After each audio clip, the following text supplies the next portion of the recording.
Seigneur Jésus, je t'en supplie, pardonne-moi. Je veux me rendre aux autorités et payer pour mes actes. Je veux naître de nouveau et changer de vie.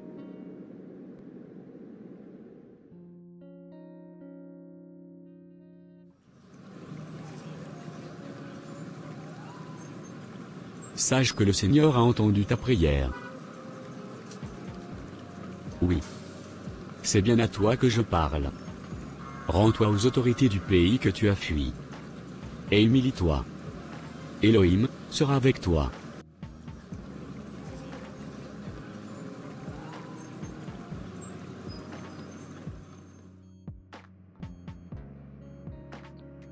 Alors mesdames, vous êtes prêtes pour commencer l'opération? Non madame. J'aimerais d'abord parler à ma fille, Sandrelle. Laissez-moi le temps de la faire appeler. Ok. Merci beaucoup.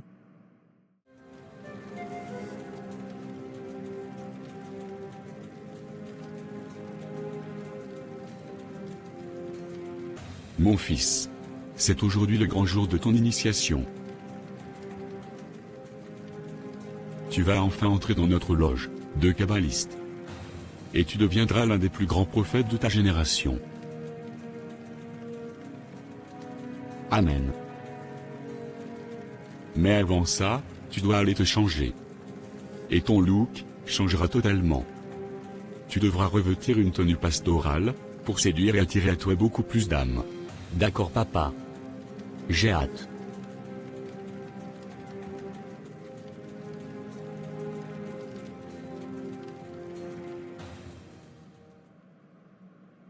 Maëva? Comment tu as fait pour me trouver? Des connaissances m'ont dit que tu travaillais ici. Mais je suis venue te voir pour une urgence. Papa a fui le pays, car il est recherché par la police. Et maman te cherche car elle est sur le point de mettre fin à la grossesse du pasteur qui l'a enceintée. Et elle ne veut rien faire avant de t'avoir parlé d'abord. Ô Seigneur! Quelles sont toutes ces épreuves par lesquelles ma famille passe? D'accord, je viens avec toi. Peut-être que c'est une situation que le Seigneur permet pour que nos parents l'acceptent véritablement. En effet. Il est écrit dans Psaume 94 verset 12. Heureux l'homme que tu châties, ô Éternel, et que tu instruis par ta loi. Amen. Exactement. Certaines épreuves ne sont que des châtiments qui ont pour but de nous instruire selon le Seigneur, afin de nous ramener sur le droit chemin.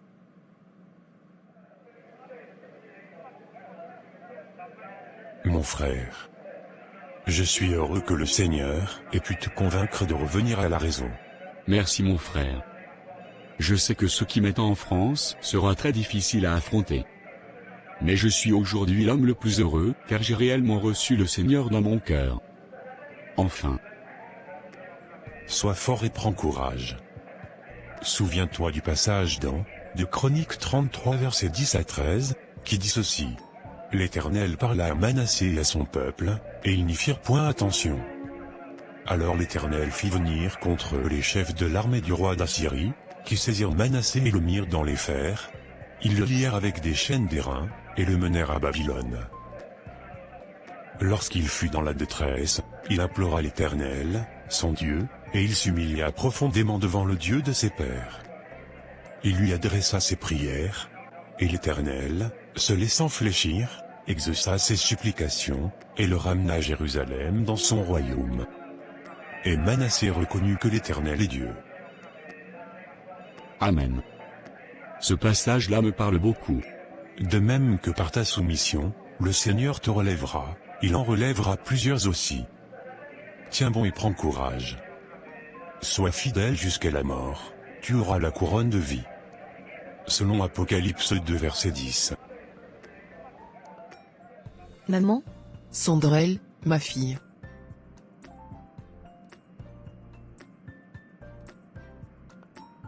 Merci Seigneur de m'avoir amené ma fille. Maman. J'ai appris ce que tu cherches à faire. Mais sache qu'on ne corrige pas un péché, par un autre péché. S'il te plaît, mets ta foi en Jésus.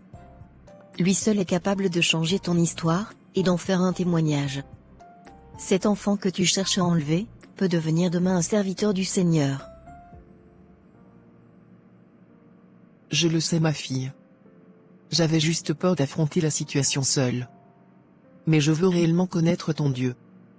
Car je me rends compte qu'après plus de 20 ans passés en tant que maman pasteur, j'étais en fait pas convertie.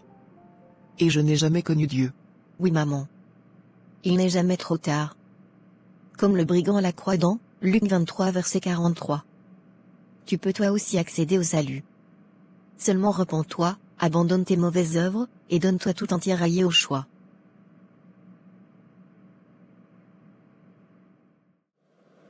Et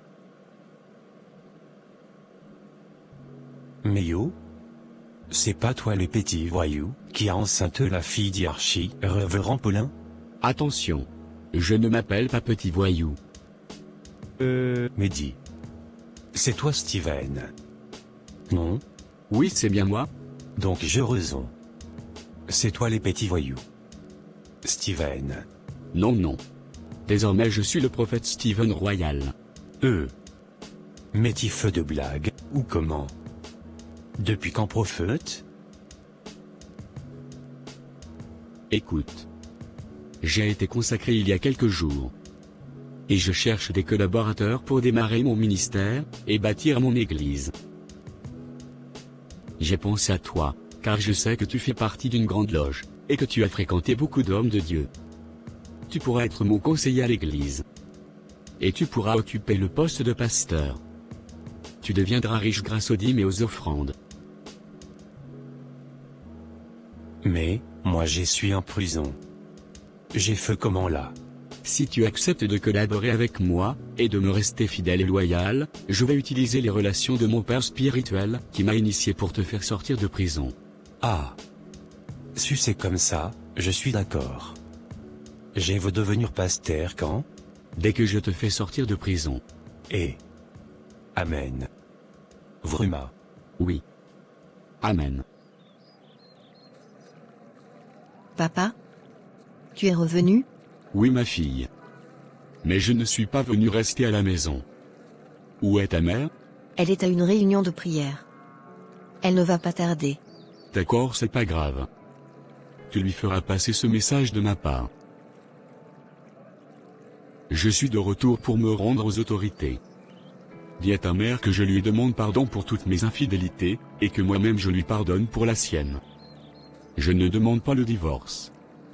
Et j'ai décidé de réellement marcher avec Jésus. Seigneur. Enfin tu as exaucé mes prières. Tu as touché les cœurs de mes deux parents. Je m'en vais ma fille. Gardez-moi en prière. Et que la volonté du Seigneur se fasse.